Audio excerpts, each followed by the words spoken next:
Good morning, everybody. Welcome to the weekend wrap up here on Shelbyville Now. It is October the 12th, and our caption says October the 5th. Josh, isn't that awesome? That's all right. We know what day it is. We know what day it is, Yeah. and I had to slip up on my part. I've got so many different places I have to change this that that one slipped through the cracks, but it is now corrected. Okay. But we've got a lot to talk about this morning, Josh. It is going to be a full show. So Yeah, and we want to thank our sponsor, Dennis Young Insurance, for being a part of this show and allowing us to bring the news that matters to Shelbyville and Bedford County. Let's hear a word from him. We'll be right back and dive into what all's happening. Yep. With the personalized service you deserve at Dennis Young Insurance Agency. As a local independent agency, we offer coverage from several different companies, including Erie. So whether it's auto, home, life, personal, or business, we can find the right coverage to meet your unique insurance needs. And with a rate lock advantage, your rates won't go up as long as you do not change drivers, autos, or addresses. Contact us at Dennis Young Insurance Agency, insuring Shelbyville and surrounding areas since 1988. All righty, welcome back in. And again, we thank Dennis Young Insurance for allowing us and being a sponsor here for the news that matters. And there's a lot of news that matters, Josh. There's a lot that went on this week. Let me just real quick run down before we get into it. I hear a lot of times that people say our videos get long and they don't know what's going on. So let me just tell you real quick in three parts what we're going to do today. We're going to cover some good news about what went on the last couple of days and some sad news in the first section. Section 2, we're going to step on some toes. So get your toes. Get your boots on. Your steel-toed boots. We're going to step on toes. And then the third part, we're just going to cover some events that happened throughout the week. So all right, let's start with the easy stuff that nobody's going to get offended by. Last week we spent a lot of time talking about the East Tennessee floods and the hurricane relief. And I made a phone call this morning to who I would say is a Shelbyville rock star at this point, Amy Campbell, who has been out there in the field working in East Tennessee. I believe she even said she went in North Carolina a little bit in the last week. Yeah. And the team that went out, they left out Tuesday morning. We were there, posted some videos from there. They left out Tuesday morning, Lane Leverett, and I believe we had, I think they had like 18 vehicles altogether, 2 semis, a bunch of trucks and all that. They left out Tuesday morning. They set up a base camp at South Green High School in Greenville, very close to the North Carolina border. They stayed there all week and cooked and fed, don't have an exact count, but it was thousands of people. Thousands of people they were able to cook for. And additionally, there were supplies involved in that. It was 2 full semi-trucks full of stuff.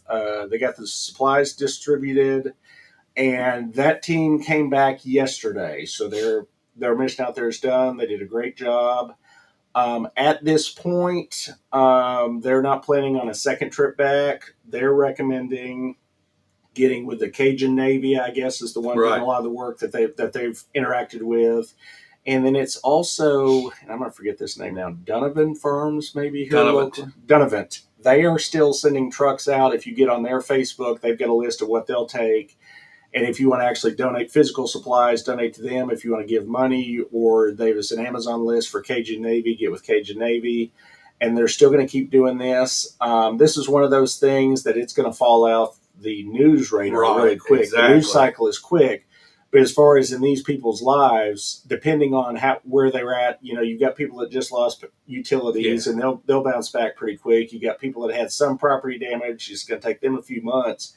You got people that got wiped out their house, and it's going to be years for them. And then you've got people that lost family members, and this is going to affect them for the rest of their lives. Right. So there's an ongoing impact to these type tragedies this type that we lose sight of quick because we're not in the middle of it. Yeah, we're not there. And again, news cycle, the next big thing happens, and news crews move away. But these people have to live. A lot of these people will live with this for the rest of their lives. So we need to keep them in our prayers. And also, again, there's still opportunities to help out there, even though this particular group from the county is not going back immediately. There's other groups that are back and forth, and look for ways to help if you can. And a couple sad notes. We had posted a missing poster early in the week for a young man, Mr. Toby King, and we heard the sad news yesterday that they found him, and it was the worst ending that you could that you would expect. His mom posted, and we just, Right. again, prayers with them and their family. And then also we covered over the last several months, Miss Maria Lucas Gaspar, who was found on Old Nashville Dirt Road. And Shelbyville Police announced this week the arrest of Justin Pickle. He's been charged with leaving the scene of an accident that resulted in death and tampering with evidence. So just sad situation, but a good outcome that the police investigation worked. And obviously, he's innocent until proven guilty, but it appears at this point that he was the one that was Right. involved in her Yeah. her death. So we're glad that got at least a little bit of closure for the Yeah, family. and it's But the amazing one how you can go on hardly any leads right, and then find somebody and you feel like that this is the person. right. That's good police work by our Yes. police department. That's a huge shout out to our Shelbyville Police Department for that. So, and that's what we were going to call segment 1. So let's get into segment 2. This is where we may get a little feedback later on, but we're gonna run with it anyways. Starting, I'm going to go back 3 or 4 weeks ago. We started hearing some rumors. We hear a lot of rumors. Oh, this rumor mill. As with all small towns, a lot of stories go around, and I think you heard a lot of these at a football game one Friday night. Yeah. A lot of rumors going around that our CEO of our Shelbyville partnership, Mr. Shane Hooper, had gotten into some kind of a disagreement with the chairman of the board, Mr. Coffey. So rumors, True or not, who knows? we don't know. So we didn't. Obviously, we don't. No, we can't. We go on rumors. occasionally will delve into rumors, but Right. we say up front if they're rumors. But that wasn't one that was, it No, wasn't it's just anything we were going to talk about. it's just so, hearsay. So we stayed away from it. And then fast forward to yesterday. Yesterday morning, late morning, I started to get phone calls and texts. Obviously, not going to name any sources, but these were people from both city government and from county government. Right. And these were well-placed sources. These are elected officials. These are people that should know things. And they were telling me that there was a meeting this week of the Shelbyville Bedford Partnership, and that Mr. Hooper had been given 28 days to transition out of the partnership. And that was the story. Again, just a rumor. Right. But at this point, with the narrowing down of the days, and then I'm like, man, and I was hearing it from some people that know something. Something's not right. Something's not right. So yesterday, because again, we weren't going to talk about that today, but I'm like, this seems awful specific for rumors. So I picked up my phone and I called Mr. Hooper at 12:48 yesterday. I looked it up on my phone before we went on the air, and we talked very briefly. And I just said, hey, Shane, Josh Blevins, Shelbyville now, I'm hearing these stories. I said, they're about you. I figured I'd go to the source. I mean, ask the hard questions. Right. That's the whole point. And he's like, no, I've been out of town. I'm dealing with some things with my dad, but no, things are still, from what I remember the conversation, again, it was really short. He's just, kind of, things are still okay with the partnership. And I said, okay. So I texted back a couple of the people that had given me the initial rumor and said, hey, I've spoken to Mr. Hooper. He says not true. And a couple of them said, okay, probably just a rumor. But one in particular was very emphatic. They're like, no, I've got this multiple sources. They were like, this happened. I said, I don't know what to tell you. I mean, I literally called him and he said this. So I'm, whatever. So again, we wouldn't have discussed it this morning. 4:42, I get a phone call back from Mr. Hooper. And he says, thanks for reaching out to me with what was going on behind the scenes. And it was a little different tone to the conversation. Just like, he didn't say anything more than really in the first one, other than just, I feel like I've done what I need to in Shelbyville, and I think I've done a good job. And again, I get off the phone with him, like, unusual conversation, but I didn't get anything newsworthy again. We wouldn't have discussed it at that point. But then 1 hour later, 5:52, pull up the old Facebook, and there's a big article from the Bedford Post that says Mr. Hooper has resigned from the partnership and started a new company, and he's going out on his own. So I don't know all of what went on behind the scenes there. I have no inside knowledge other than there was a lot of chatter, I guess we'll say, a lot of chatter. And most of the comments on the Facebook post have been positive. And I just wanted to point out, Mr. Hooper and I, we've not had a lot of interactions. I've sat at dinner with him once, the Republican dinner, and I went to a couple of their events. We've always had a good cordial, personally, he and I have had a good, relationship. Right, sure. But he, for whatever reason, he has been what I would call a polarizing figure locally. We've got at the city for sure, and even at the county, there are certain groups of people that loved what he did for the city and the county. And again, there's people on the whole opposite side that have just been, felt like things have not gone well under his leadership there. So all that to say, I don't know exactly what went on, but I can say that I'm hearing already from the city side of things that this particular what's gone on here in the last day may be the difference between the city getting back into that Shelbyville Bedford partnership and possibly the city and the county coming back together on the chamber and at least the partnership. Now, I don't know about some of the other legal issues going on, Right. but on that side of things, that's what I'm hearing. So, well, Josh, I've thought through this whole process. For hearing the rumors a couple weeks, 3 weeks ago or whatever it was, I'm saying, okay, everybody's going to have disagreements about ideas, and that's what all the polarization comes from, is about ideas about how things should be done, and specifically about recruiting businesses to Bedford County and to the city of Shelbyville, and that's what the partnership was all about. It had more than just that, but that was his role, would be industrial recruitment, in aiding in companies locating in Bedford County and Shelbyville. So when Shelbyville dropped out of it, I think the biggest part of it was an accountability issue. They felt like if they're giving money to that partnership, they'd like to see the books. The books weren't available to them. So I think that was the main reason. They didn't know exactly what was going on, so they weren't informed enough to continue. They pull out. Yeah. Okay, now I think the individual, Mr. Hooper himself here, comes in, and his job by nature is going to create different conversations, different ideas. Okay, oh, I don't think we need that. Oh, I think we need this. And that's where everybody has to get together and talk and try to come to some agreement.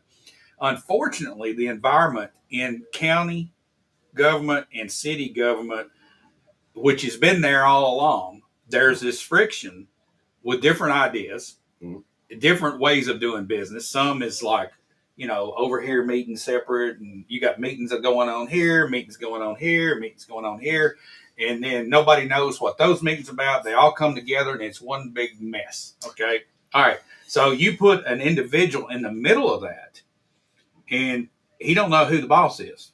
Okay, am I working for the county? Am I working for or what am I doing here? Okay, I try to identify with his position, and I say, okay, this is difficult to work in. Right.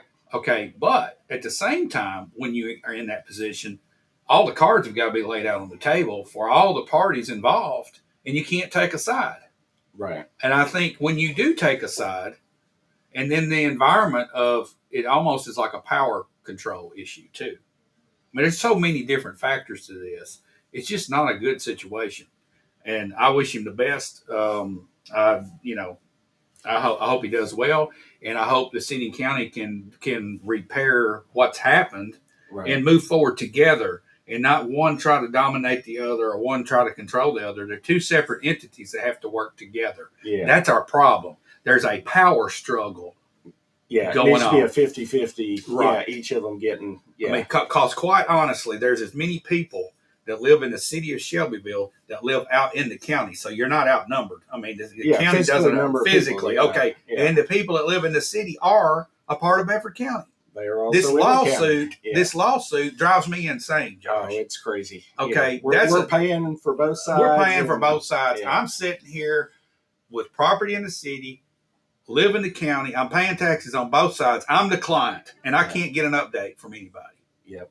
Yeah. All right. I'm sorry. All right. And that's gone off on chasing a rabbit here, but that's pathetic. Okay. Yeah. And this is a byproduct of power struggles. Okay. One wanting to have an upper hand on the other, and the other fighting back, and all these different things. It's just there, and we can't ignore it. Okay. Mr. Hooper leaving. Yes, he was a polarizing figure, because of some of the things, and he sided probably with, and didn't communicate well because he was in that environment. I don't know all the details. I don't know what happened behind the scenes, but I know what happened behind the scenes is what caused where we are today. Yeah, and it needs to get fixed, and it'll be interesting to see, because you've still got the same board there at the partnership. So Right. the decisions that they make at this point, as far as bringing somebody new into that position or what they do, I think are going to have a big impact on whether the city gets back on board and whether Right. this thing moves forward or not. If they bring in somebody else that, that for whatever reason people at the city don't agree with or don't get along with, we're going to end up back in the same boat. So You somehow got- they need to Yes. get a consensus and get somebody that both sides can get behind and and join forces behind. Well, I see this whole thing. It's one big conglomerate here. You've got three different legs to this. You've got a Better Bedford PAC. You got the Shelbyville Bedford Partnership, which is controlled by the same people, and Right. then you've got the establishment element of it, which is which is right now mainly county government officials. Yeah. Okay, those three parts are working together, and the city's over here. Right, and somehow we got to get everybody back Yeah, together. yeah. Okay, that's- so and all of this, when you intermingle city, county government, and then private business individuals, you have lots of conflicts. yeah, And I would describe Bedford County as one huge conflict at the moment. at the moment. Right. So yeah, key will be can they all come back together? So which kind of gets us into our next topic we're going to cover, which we've moved up. It was at the end of the rundown, but I felt like it fit better here, which is Friday. We posted online the financials of the six of the seven candidates for city council, because one of them didn't even bother to file Right. financials, which I found that kind of odd because I think it's kind of required. Maybe it's coming in late. It could be coming in late. And I didn't check after I went in. The deadline was Thursday. I went in, to give him Friday. credit. I went in Friday morning. So it's possible he turned in Friday afternoon. I didn't go back, Right. at the end of the day, Friday. So, but a couple things about the election. This is my first time being in the middle of an election. I've always watched from the outside. Right. And I've only been here locally for one other election 2 years ago because I've Right. been here 3. But to me, this feels like an unusual election in the lack of news coverage. Oh yeah, Overall. it's just totally. And this is one of our largest elections in the history of our country, Of our country. and there's been nobody talking about it. In Locally. local media, and we're not going to call out any names, but there's a number of local media sources. Everything from, when we won't mention, but there's a number of them. And I'm a candidate. I've not been approached by any of them to talk or do an interview. You have tried to reach out to some other candidates to do interviews. I want everybody that's locally running for office to sit down. I ask you the same 5 Right. questions. It's free. I don't charge anybody anything. This Yeah. is so that the voting public Yeah. can hear their story. They've heard your story. Right. I hope we get a couple more in here before the election. But the Yeah. voting starts. Voting this starts Wednesday. on Wednesday, and we've not had one that's willing to sit down with you. And on top of that, and I could, a little bit I can understand. I'm here on Saturday, Yeah, so yeah, maybe but it's not a tilted table, Josh. no, it's not. And what what I was going to say is the Mr. Andres, who does the Spanish language, Right. he did the same thing. He reached out to all the candidates, and he put a post on his Facebook a couple weeks ago. He's having trouble hearing back from the candidates. this is a problem. So all of these candidates should be willing to come in and talk. The only thing I'm aware of, and I'll be attending it, is the October 19th forum that's put on by the Bedford Listening Project. And I've already know of at least one candidate who said they're definitely not going. I'm hoping that we get a majority of the candidates at a minimum to go to that. But there needs to be some way. I've had people, since I'm running, I've had people reach out to me through Messenger, through text, Sure. over the phone saying, hey, I want to vote in this election, but where do I get information about the candidates? And I said, I don't know where to point you. I said, there's not been good local coverage. So again, yesterday we posted what information we're able to find, which is we posted the financials of where they got their money from. And then we posted, as you just discussed, the Better Bedford PAC. They have contributed 2/3 of the money that's going into this election has come from that political action committee. We've covered them extensively. We've gotten a lot of flack for covering them extensively.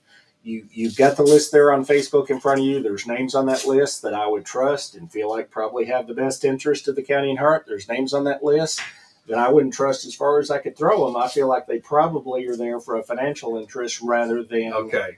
I got to stop right here, Josh. Okay. All right. This right here gets to just some fundamentals, okay, about who people are. Yeah. I want to know politically where they stand. Yeah. Are they conservative? Are they liberal? Are they moderates? What are they? Yeah. You ask that question, and man, you're gonna hear people dodging. I mean, they will not answer you. Okay, Right. You're wearing a Trump Vance hat. I'm saying Josh Blevins is a conservative. I want to know every single candidate, and I want to know who in office right now. I want to know who our county mayor supports as president. I want to know who our city mayor supports as for president. I want you to endorse somebody. I want you to come out and say, I am a Republican, or I'm a conservative Republican, or I'm a Democrat. I want to know where you stand, because that tells me a lot about who you are at the core. Yeah. Okay. And I can't get a straight answer from anybody. It's like a tap dance. Okay. Why? Yeah. We are coming up in one of the most important elections in my lifetime. Oh, absolutely. And I can see our without Donald Trump getting elected, and I'm just saying this because I honestly believe if we go the other path, this country's going down the tubes fast. Okay. Yeah. That's just my opinion. I want to know what the opinions of these other people are. Where do you stand on this? Because that tells me who you are. As a All person. right. And we can't even find out just basic information. I want to know right now who our city council, I want to know every individual. Who do you support as president? Because that tells me a lot about who you are. Yeah. Let me one Sorry thing. about that. No, that's okay. One word I want to pick out of there that had nothing to do with what you're talking about, but I forgot about it, and I want to bring up. There was a in our local paper this week. There was Which one? I'll name it, the Bedford Post. Okay. There was an article. It was an endorsement article by this PAC, the Better Bedford PAC. I've worked in politics, not in a race, but out on the outside. Number of years, I did a lot of work with an outfit called the National Federation of Independent Business, NFIB. They're a huge national organization. They do endorsements. When they do an endorsement, they look at 2 or 3 things. First, you look, if you've got a candidate that's already in office, you look at their voting record. You've got challengers coming into office. They send them a survey of questions, Right. where they stand on each issue. They combine those things, where they stand, and also where, if they've already been in office, where they voted, and they decide if this person is on their side on the issues, which they're focused on small business issues, and they issue an endorsement. This endorsement article that was in our local paper this week by the Better Bedford PAC, this PAC did not reach out to all the candidates. I know that for a fact because I am a candidate. Right. I also spoke to other candidates who they were not approached by the PAC. I will, however, say, which surprised me, that one of our incumbents, which I'm going to have to say a name here because, and I'm trying to avoid that, but particularly Miss Isaacs, I spoke to her directly, and she was approached by this PAC, and they did attempt to, they sat down with her, and she says that she personally did not agree with their positions on some of the issue, and that she turned them down. Now, Yeah. I was not in that meeting. That's her, and anybody out there is able to talk to her and get her position on that. But she said she was not on board with what the PAC was doing. Okay. So they went out, wrote an article endorsing 2 candidates, did not contact all the candidates for their position. And I'm going to go ahead and go out on a limb here and say what we've been knowing all along, which is that these are not endorsements. These are appointments. This PAC went out and recruited 2 candidates to run in this election for city council. I know in particular in my ward, now that I've spoken to Miss Isaacs, of 3 people that turned this PAC down and would not be their candidate. So they found people that would run for them. But there's reasons that they were turned down, and the reason that I would not accept money from a PAC or, this type of organization is once you've taken the money, whatever you say your position is, you're a phone call away from those people, and they gave you money, and at some point, they're going to want to call in the phone. I want to know if the PAC is conservative or liberal. That's what I want to know. I want to know that. Now, you go to their website, they're bipartisan is what it Well, they're says. calling bipartisan. I would say, let me just say this. I saw one of, and actually I think I may have seen information from both candidates they're running. They listed off some positions. there was nothing on that list that I disagreed with. I Right. mean, as far as the positions that they're taking, but they were kind of vanilla. I mean, they want growth, they want jobs, they want new businesses. Every politician says that. It was all, a who's who of, the same old stuff. But there was not a lot of deep dive.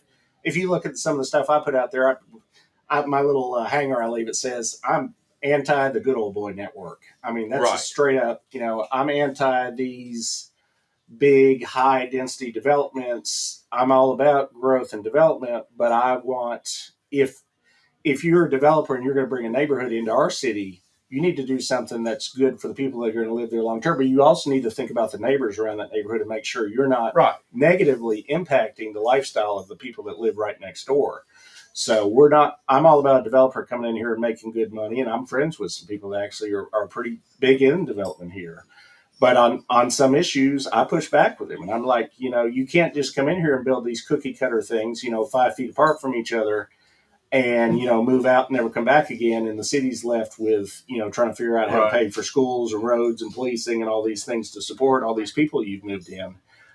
We need to work collaboratively together and come up with neighborhoods that work long-term for the people that move into them and also for the people that have lived here their whole lives. Yeah. So there's a lot going on there.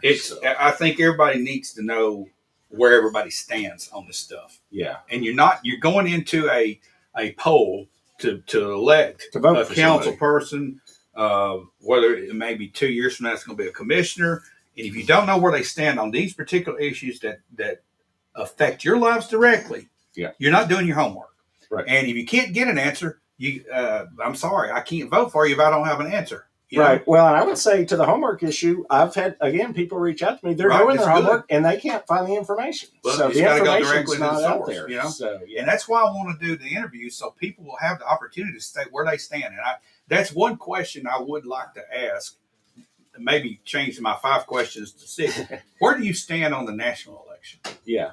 I'd like to know that. Right. Because that tells me a whole lot there. Well, if you could just get an answer to the first 5 questions, it would be a start. But so far, we've run into a brick wall. And again, there's if you don't want to talk to David, or there's other local media out there. Do an interview with somebody, Mr. Andres of the Spanish. He's a great guy. Talk to him. Any outlet, go to and tell them. And don't be coached. Just speak from the heart. Yeah, and show up at this October 19th forum. I don't know what the questions are going to be. I'm sure it's a renters group, so they're going to ask a lot of questions about rentals and stuff like that. But show up and let people ask you questions. I'm hoping there's going to be a Q&A so that people there can actually ask. Yeah.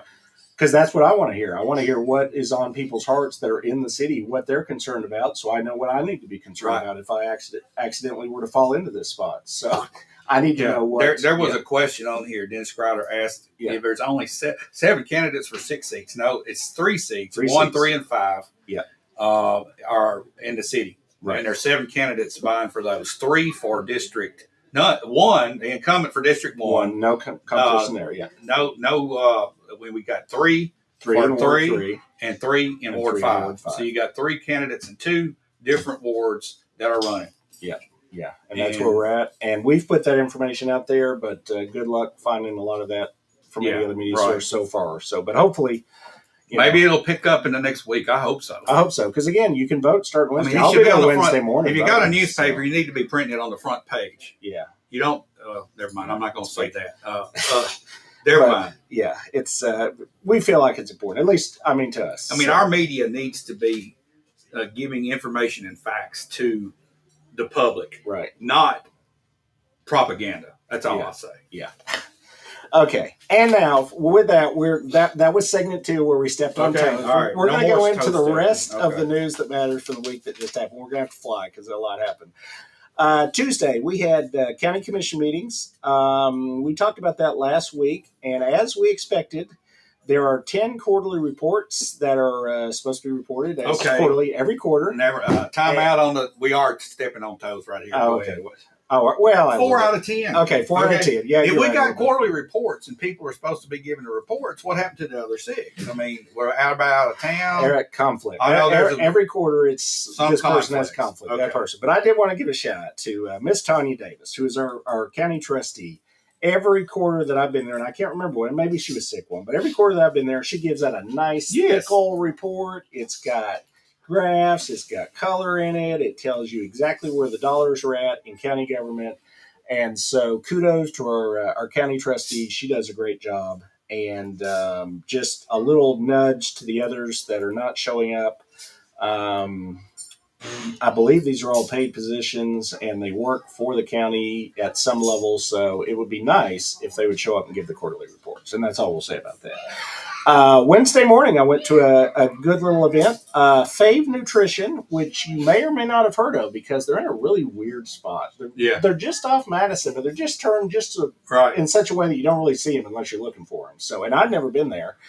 But Miss Lynette Favors, who is the owner of Fave Nutrition, she has been hiring and supporting individuals with disabilities. So the state, in such a manner that the state actually came in and recognized her, and she got a certificate signed by the governor, thanking her for her work with people with disabilities. There was an additional thing Thursday I wasn't able to make it to. I was a little under the weather, but just wanted to again, kudos to her. We did a post about that with some pictures, and great job by her. And Wednesday, same day, later in the day, we got our monthly stats from the Shelbyville Police Department. Calls went down slightly in September from the month before. We were a little over 2,076 calls. They patrolled 45,381 miles. That's a lot of miles. In a city that's not that many miles across. That's a lot of back and forth. Could you imagine getting in your car and riding that long for that many miles over the course of a month? That's no. I don't think that's physically probably possible. So but obviously there's more than one officer. That's around the earth twice. That is. It's a lot of driving. So a lot of driving. And with those miles, they still managed to show up to every call on average in less than 5 minutes. So that was good. For whatever reason, in September, Monday was their busiest day. Of those 2,000 calls, over 400 of them happened on a Monday. So I don't know what people were doing on Mondays, but they needed police help more on a Monday than the other days. Thursday, we had city council meeting. And staying on the police report, we got approved the Flock license plate readers for a full year. We've been in a trial mode with 2 of those cameras. Yep. We're now going to have 12 of those cameras. Anywhere you drive into the city of Shelbyville on a major state highway or a major road, they're going to get a picture of your license plate. They're going to know you're here. So if you're driving a stolen car, I wouldn't drive into the city because they're going to find you. Yeah. So 12 months, $36,000 for that contract. Council agreed to that unanimously. The Thursday meeting was huge. It was as far as the agenda, five pages. And it seemed like every single item was a need for money. So, and they approved them all. So, get the checkbook out. They started with we got the Christmas celebration by the chamber. We're going to cities put 10,000 into that. We got the Bedford County Fair. I didn't write these dollar amounts down. I believe they were either 1,500 or 2,000 into that. Tennessee Walking Horse Celebration Fall Classic. They're supporting that with another 1,500 or so dollars. Boys and Girls Club are having a dinner. They're supporting that. And then they're putting $20,000 in what they're calling a special events fund, which what they actually said was it was to up their decorations game around the holidays. So I guess come Christmas, when we have this big shindig on the square, expect to see more city-supported Christmas type of decorations. Yeah. So they also approved a number of matches to airport improvements. And then they put in the first of what's very important, the first $635,000. This is finally the start of movement on the flood pump upgrades. Our flood pump system, which if you don't know about it, we have several coming out of kind of the middle of downtown, down towards the river. There's several large underground pipe system, and we've got pumps that pump the water if we have a flood, and those pumps are ancient. After you've seen what's happened in East Tennessee and North Carolina with that, you want to be ready for a flood. It's like this is urgent. Yeah, so we've started on the path. This mainly, I think this 635 was mainly engineering costs, but the pumps have been on order. All this has been approved in the budget. This is all money that's been set aside. It's just one of those things, like everything after COVID. All these parts seem to be hard to get, but eventually we will have the new pumps. But at least we've started. Additionally, $117,500 was approved towards the engineering phase of the Deary Street sidewalk project. At some point, we're also going to get some sidewalks on Deary Street, which has been sorely needed for a long time. Yeah. If you try to get up and down Deary Street, there ain't no sidewalks. So it's you're walking in the street, which isn't good. No. One more thing they approved, two different dollar amounts, $13,900 minimum and a possible additional $24,385. And that is towards the river overlook analysis, which we talked about last week, which is basically some kind of it's a FEMA requirement. They're trying to build something by the river. They got to make sure that they're not going to cause river rise or fall or something. So it was one that they didn't really expect was coming, I don't think, but they're already committed to that project, so they really didn't have a choice. So they can't move forward without this particular sign off. So they had to pay for that. And then not really a meeting, but just wanted to point out Thursday night for the second time this year, we had the Northern Lights here in Shelbyville. So I just wanted to thank everybody that posted their pictures. We put a little thread out there, and you don't see that down these parts a lot. No. I had not. I spent a summer of 1999 actually in Alaska working at Denali National Park.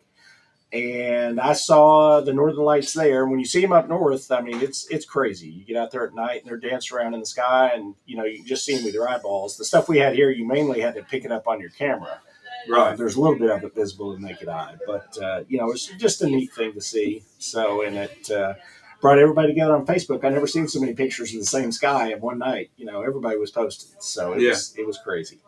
But that, I think, we moved right on through, and I think that's all the news we're going to cover that happened in this week. But we've got more coming up next week. But I think maybe we'll hear from our sponsor before we go into that. Yeah, before we do that, Gary Cooper came on. He mentioned Bubba D. McCullough is running against you, Josh. He is, yeah. And he's born in Shelbyville and spent all his adult life in education. I've known his family all my life, and he has a servant's heart. I would love to get Bubba D to sit across from here and do that interview. I've reached out to him. I hope he gets up here to do that.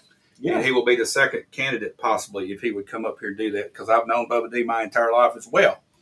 Y'all are two great candidates, Josh. Well, thanks. And and I'll just say that, but since we've mentioned a name, and we were trying to stay away from names because I get so much pushback because being a candidate and talking about people. But Mr. McCullough's flyers, the one that somebody sent me a copy of this week, and I read all of the points on there, and there was nothing that he said on there that I disagreed with as far as the points that he was making. I've got some other issues that you'd like to ask him questions about. I'm sure. There's just 5 things that it gives him a chance to share his story. Yeah, and we would like to get all candidates on here. But Gary, thank you for bringing up Bubba D. Yeah, but I would love to have him on here. Yeah, absolutely. And I have nothing personally against any of the candidates. I actually, the ones I've met, everybody's like great. Them all. So, yeah. I mean, I wouldn't vote for all of them. But personally, I like them all. So, yeah. All right. Well, let's stop real quick and take a break, and we'll be back and talk about the week ahead. Yeah. As we hear from Dennis Young Insurance once again. Yep. With the personalized service you deserve at Dennis Young Insurance Agency. As a local independent agency, we offer coverage from several different companies, including Erie. So whether it's auto, home, life, personal, or business, we can find the right coverage to meet your unique insurance needs. And with a rate lock advantage, your rates won't go up as long as you do not change drivers, autos, or addresses. Contact us at Dennis Young Insurance Agency, insuring Shelbyville and surrounding areas since 1988. All righty. Again, we welcome you back to the weekend wrap up here on the News That Matters. Josh, what's going on in the week upcoming? In the week upcoming, I've got 2 government meetings that I'll be focused on and attending both of them, hopefully. Tuesday evening at 5 o'clock, we've got the county committee meetings. Haven't had a chance to dive into the agendas yet. They've been available for about a week. There was one thing of note I saw in there. I believe the property committee, they're going to get an update on all of the ongoing county construction projects, because there's a lot of little things going on in the county. And there's really, at these committees, there's not been any discussion of them. At the finance committee, our owner representative gives an update every month, but most of the county commissioners don't get to that meeting. That one's at 4:15, and most of them have real jobs and can't go to that meeting. So it's good that they're going to come into this bigger county committee meetings where almost all the county commissioners come, and they're actually going to give an update of where they're at on each of these individual projects. So that'll be good. And then Thursday at 6 o'clock is the monthly school board meeting. I've not even looked at that agenda yet, but I've been going to those over the last couple of months just because there's been a lot of interesting activity in the school board, and we'll be watching again. I don't know if it's on this agenda if there's any discussion of kind of the construction projects they've got going on. They've got a lot going on as far as building. Well, where does that project manager situation stand right now? I I know think it sounds like the board is just like cast over to the side. Well, that's kind of why both of these meetings, the opportunity for discussion of that is going to be at both these meetings because of, well, definitely the county committee meetings because they're going to talk about these projects. And then school board because it was, as we played some clips before, it was heavily discussed last month. I'm expecting it to come back up again. So we'll see if there's any more clarity on that position or if there's any more debate or if everybody's decided it's a good idea or kind of what direction we're headed with that. And we'll definitely be talking about that next week. So, but other than that, man, stuff comes out of left field. You don't ever know what's going to happen, but whatever happens, we'll be here next week at the same time, same channel. I'm not going to be here, Josh. You are going to have a special guest. I'm going to have a special guest host, which we're not 100% sure who it is yet. So I'm pretty sure, but I'm not going to announce it. Yeah, so tune in next week where while David will be sitting on the beach, I'll be here with somebody else discussing the news that matters here in Shelby.